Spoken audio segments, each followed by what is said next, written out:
But, Sure. Well, I'm Richard Dolan, and I write books on UFOs. I guess that's probably the easiest way to introduce myself. As I was just saying a moment ago, I think that we are this close to a serious breakthrough on multiple fronts of, let's call it breakthrough energy technology. And I really believe this. There have been people working on this for years and years.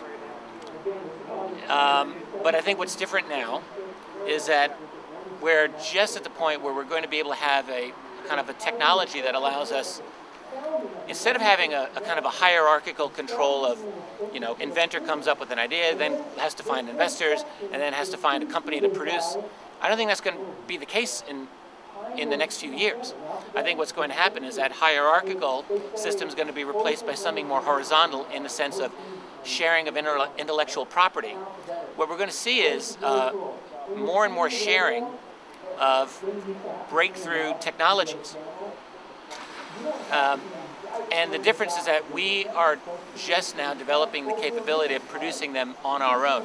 For example, take something like 3D printing technology, which I think is one of the most exciting new developments of the last few years. What that will allow is inventors in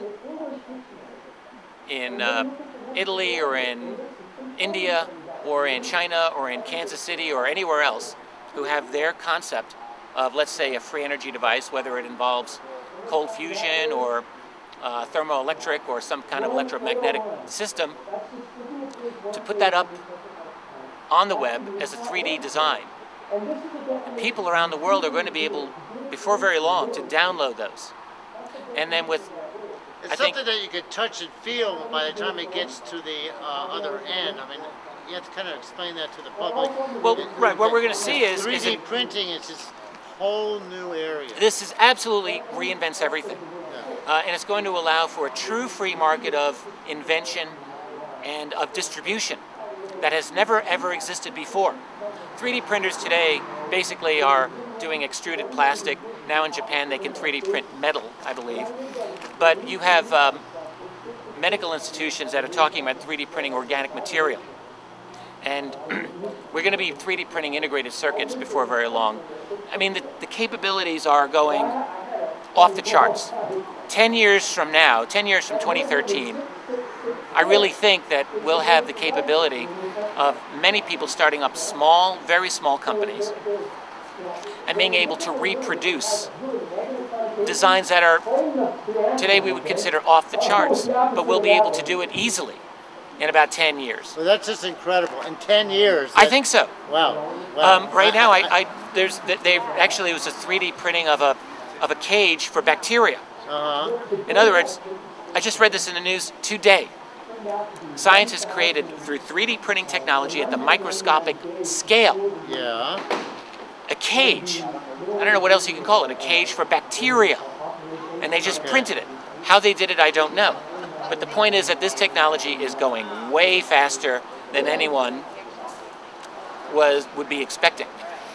So all I'm saying is that we are now going to be in the position of being able to test hundreds of free energy concepts around the world, and we're going to be able to test to see which ones are bogus and which ones are legit.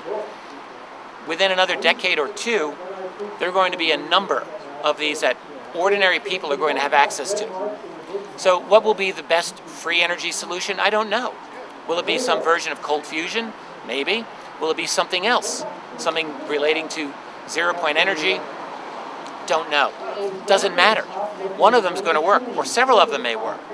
And once those are available, that has the potential to shatter the paradigm of control that we are now under by the fossil fuel industry, whether it's oil or natural gas and all of this fracking. They won't want to give up, it's a delicate conversation, but they won't want to give up their power. No, but the thing is, the question is, will there be any choice in the matter for them? Will they be able to stop this burgeoning development worldwide? I think the answer is no, they can't. It's like the old myth of cutting off the head of a hydra. You cut off one head, and here come two more. And that's what's going to happen. That's what is happening now. with information and very soon with manufacturing of leading edge devices that are true breakthrough energy devices. 10 years from now, it's like the genie's out of the bottle. And I don't think anyone's going to be able to stop it. Right. They can't suppress these technologies any longer. There's too many. Right. Do you know much about the electrolyzer? No. I don't think I know anything about it. Well, basically, it takes water. I'm sure you do. It takes water. Yes. And splits the water to 2 atoms hydrogen, 1 atom oxygen. Oh, well, yes. I didn't know the name of it. So, and of course, now that we have the hydrogen, you can feed that through a fuel cell. And then that can charge the batteries. Well, this is similar, I think, to what the U.S. Navy's had for many years. It sounds similar to what they have in their nuclear submarines. I think it's what allows these submarines to stay underwater for months at a time. They're not getting oxygen from oxygen tanks. They're getting it from the water. They're splitting off oxygen out of the water. So that type of technology has existed for a while. I'm sure maybe what you're talking about is a bit more advanced. A water car, okay? When you're out of fuel, you stop and get 14 gallons of water. Yeah. It doesn't have to be clean water. It could be salt water from the ocean. That's right. Yes, So, absolutely. I think that's right. I know several companies that are working on that concept. Yeah. No, we're on the verge. So there are many other sources of energy. We could call it free energy or not. Maybe that's not the right word for it. But they're radical sources of energy that seem to be clean and that are abundant and that are not oil. Okay, great. Now how are we going to get the investors to look this way? Because that's really what it's about. Well, I think what will happen is, Yeah. with the proliferation of the next generation of 3D printing technology, Yeah. these devices are going to be out. Investors will flock to them once they actually see a device that works. Right. And one of the problems has been getting enough of these devices out, seems to me, so that investors can say, oh, wow, I love this, let's support it. Well, let's that technology has a long ways to go, but it's incredible stuff to hear about the 3D printing. But it's a game changer. I'm more talking about the energy sector. Well, right, I get that. For me, I'm not an energy expert. I would never pretend to be. Right. I got into the issue of energy through looking at the UFO phenomenon, knowing that whatever is powering these objects, it's not petroleum. Okay. Whatever the answer is, it ain't gasoline, Jack. It's something better. And from my point of view, since I'm not an expert in the energy or in the science, other people can do that much better than I ever could. But to me, the interesting thing is that we are now developing a technology which will create an infrastructure that will be able to distribute, to manufacture and distribute all of these various types of devices. So you were implying it was all backward engineered? Well, I think back engineering through exotic, let's say, ET technology, that's part of our world. That goes on. Well, certainly there's a lot that's going on in the black area. That's right. That where technologies are developed, where they have had the benefit of possible extraterrestrial sourcing. There's no question in my mind that that is true. The problem that I've always had as a researcher is being able to present that information in a way that's responsible and that's credible, especially to outside skeptics who are ready to shoot this down. Basically, the various sources that I've had on this are all people who say, well, you can't use my name.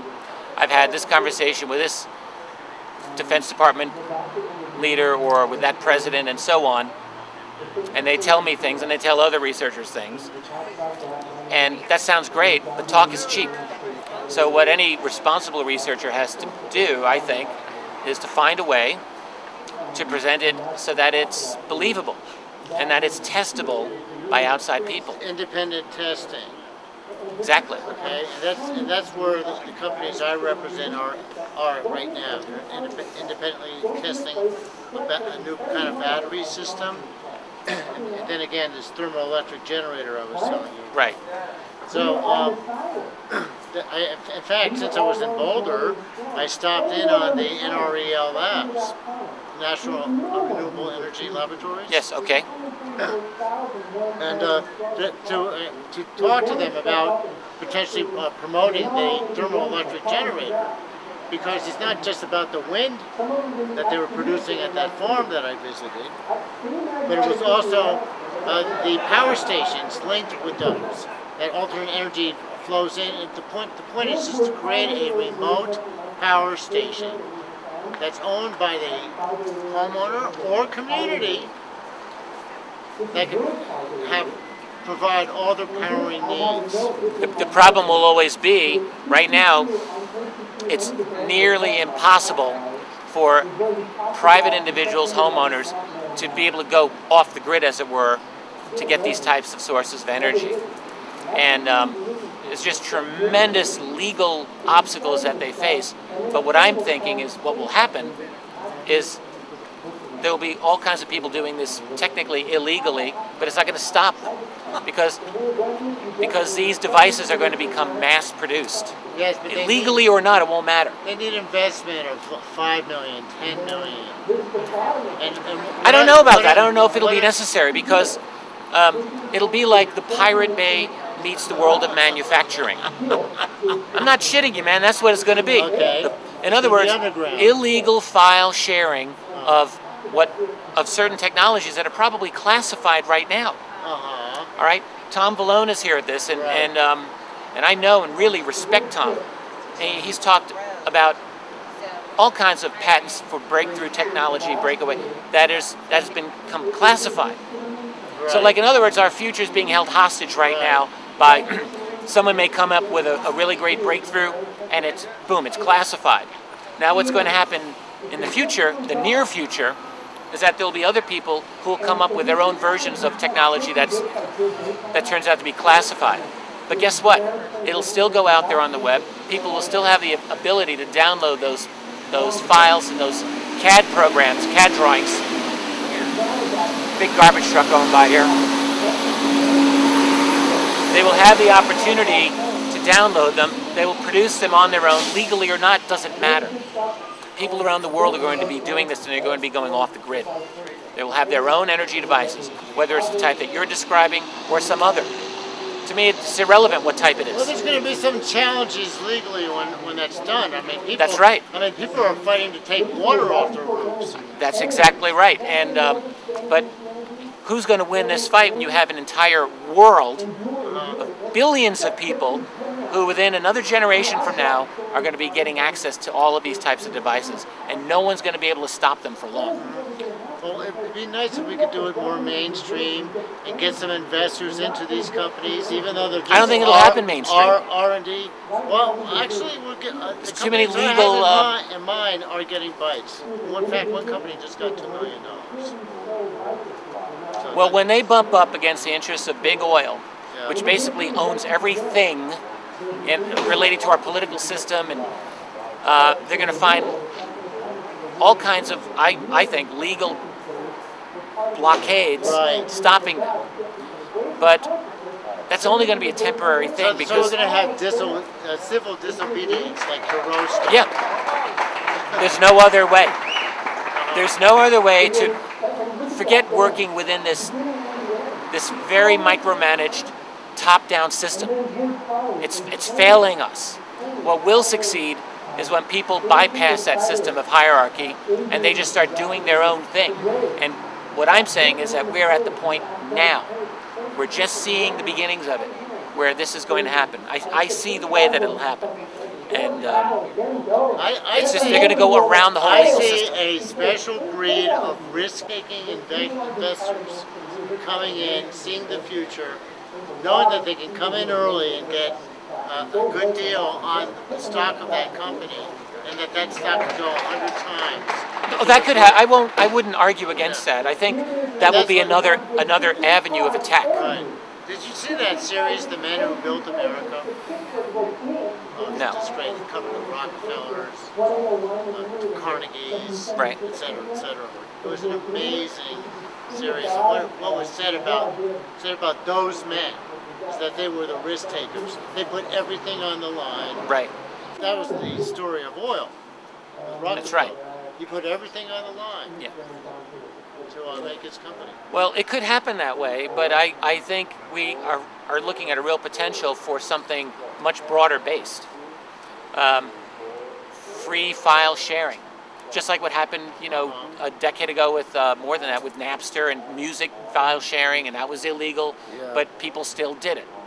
And the same thing is going to be happening with manufactured designs. And we're now able to see how it can happen with a combination of file sharing and 3D printing. Yeah, well, that's an amazing technology that I just started reading about. Yeah. But it's got a long ways before it can really produce something. Well, they're making... that's like Star Trek, right? Replicator. Replicator. That's it. That's exactly it. Right now, we're at the point where we're using extruded plastic to make really cool-looking coffee cups. Big deal. And little objects of art that are interesting. But they're already starting to move past that. As I was saying earlier, creating a cage for bacteria at a microscopic level. This would really manifest to having any idea, and then you have the product within hours. Within hours of your idea. Right. I mean, that's what we're moving toward. Yeah, that's amazing. It is fascinating. So about this conference and BEM in general. Yeah. How did it come to be that you are here today? Because you were one of the, I didn't see you listed at first. No, it's funny. I was actually asked very early on to participate in this. Yeah. And I had to decline initially because I had another engagement, which then fell through. So late in the day, I contacted one of the organizers and said, hey, is there still an opening? Because I would be interested in doing this. And they made one. So I was, I guess, a last-minute addition. But actually, I was one of the first people asked initially. And which is odd because of all of the people here, I'm certainly I'm among the least schooled in a lot of the science of breakthrough energy technology. But my take is, as someone who has studied UFO phenomenon now for about 20 years, I do see that there's a real connection, that the UFO phenomenon does have a major intersection with breakthrough energy technology. What's ironic is that that's really not a lot of what I'll be talking about tomorrow. A lot of what I'll be talking about is what we've just been discussing now. I think that's the future.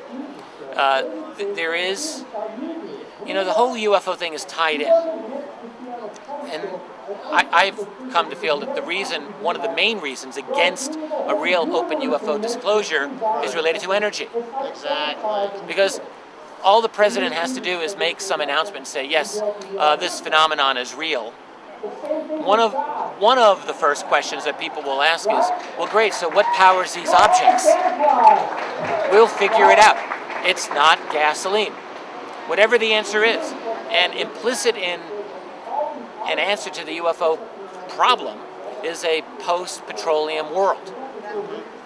And in the world of 1950, when all of this was new to these guys, that was the last thing that they were interested in.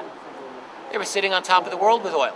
And as far as they were concerned, there was no energy problem. Oil was it. That's all they needed. That was the future. They thought, we have enough to last for centuries. Why rock the boat?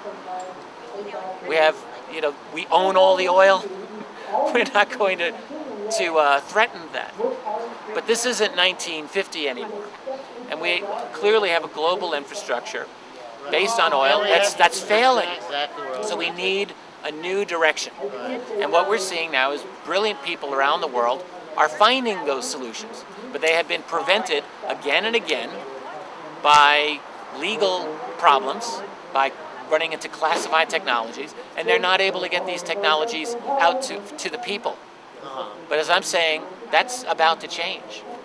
And for better and for worse. We think free energy will create a utopia. Well, I guess it might. But free energy is not necessarily totally safe for human beings to have. Because we're still human beings, and we're still assholes to each other, and we'll still create better and better weapons. And if you have free energy to create a weapon, I can only imagine that would be a better weapon than what we've had in the past. Right. So there will be that new... actually is a serious problem. Yeah.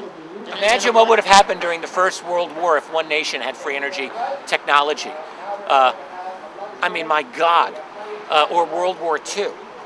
If that type of technology had been available. But Hitler was going after it. Hitler had a flying saucer fleet. Well, Hitler and the SS were certainly interested in the very, very exotic physics that we are now talking about here. They're very how far interested along he in went UFOs. is another issue. Right. Yeah. I mean, Richard Hoagland says that they were deep into the UFOs and were pursuing all the stories about UFOs. But do you think that this UFO issue is going to help or taint the ability for investors to come into these technologies? Oh, well, it's a bit of a problem, and it's one of the problems with having a person like myself here. I know for sure that there are people involved in free energy who think, keep the UFO people away. Yeah. I understand that. I really do. It's like they have enough to fight right now. They're already fringe. They're already laughed at. I mean, think about what happened with cold fusion after 1989, how it just became this fringe laughing stock. And they've had to fight now for decades to get it back into some version of respectability, which they're doing. They're doing. So then to rope in the whole UFO issue is like, forget it, please. That's another albatross around our neck. But the fact is, look, it doesn't matter what they want. It doesn't matter what I want. There are major, important realities here that we're dealing with. Free energy is one. UFO is another one. Well, disclosure, they're all real. If disclosure actually happened on an official level, just think how speeded up it would be for the human race to achieve better technologies. Have better technologies. When disclosure happens at an official level, and I think that's an inevitability at some point, it's going to cause a global revolution in more ways than I can even fathom. Okay. On that note, let's go have lunch. It's lunchtime. Thank you very much, Richard. I'm glad we did it, Francis. Yeah.